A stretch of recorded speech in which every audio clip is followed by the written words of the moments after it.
There once was a young traveler named Mira. After years of wandering from place to place, she arrived at the edge of a quiet mountain village known as Sulara. Before entering, she stopped by a little tea stall near the gate, where an old woman sat stirring a pot of tea over a fire. Mira smiled and said, "I've been to many towns, but I can never seem to find a place where people are truly kind. Tell me, Grandma, what are the people like in Sulara?" The old woman looked up with gentle eyes and asked, "Well, child, how were the people in the last town you came from?" Mira frowned. "They were terrible, always gossiping, jealous, never helping anyone unless there was something in it for them." The old woman nodded and said softly, "Then I think you'll find Solara to be very much the same." Mira sighed and walked away, disappointed. She found a small inn at the edge of the market, but by evening, she already noticed what she believed to be cold stares and unfriendly whispers. When a group of children laughed nearby, she thought they were laughing at her. When a shopkeeper didn't greet her back, she decided the whole village must be rude. By nightfall, she made up her mind she'd leave the next morning. But at sunrise, another traveler arrived, a young man carrying nothing but a backpack and a bright smile. He saw the same old woman at the tea stall and asked, "Grandma, what are the people like in Solara?" The old woman smiled and asked the same question she always did. "How are the people in the place you just left?" The young man laughed. "Oh, they were wonderful, hardworking, funny, always willing to lend a hand. I'm really going to miss them." The old woman nodded again and said, "Then I think you'll find Solara to be just the same."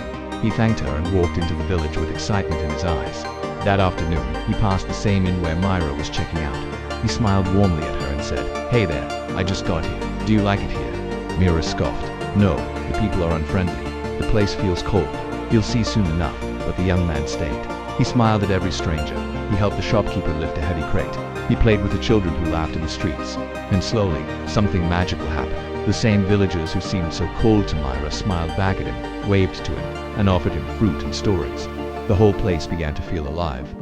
Days later, Mira passed by again and saw the young man sitting with those same villagers, laughing like he had known them for years. Confused, she went back to the old woman at the tea stall. She said bitterly, "You told me the people here were the same as the ones from my last town, but look at him. Everyone adores him." The old woman smiled knowingly and said, "Child, I only said the people here would be the same as those you've known before, because people are mirrors. What you give is what they show you. You saw judgment, so you were judged. He saw kindness, so he found it." Mira stood in silence as the truth sank in. All this time, she wasn't seeing the world as it was. She was seeing it as she was. She took a deep breath, sat down beside the old woman and said, "May I have some tea?" The old woman smiled. "Of course, child. The first step to changing the world is to change the eyes you see it with. The world reflects what you carry within. If you walk through life expecting love, you'll find it everywhere. But if you walk expecting hate, you'll find that too. Because the world isn't a place, it's a mirror."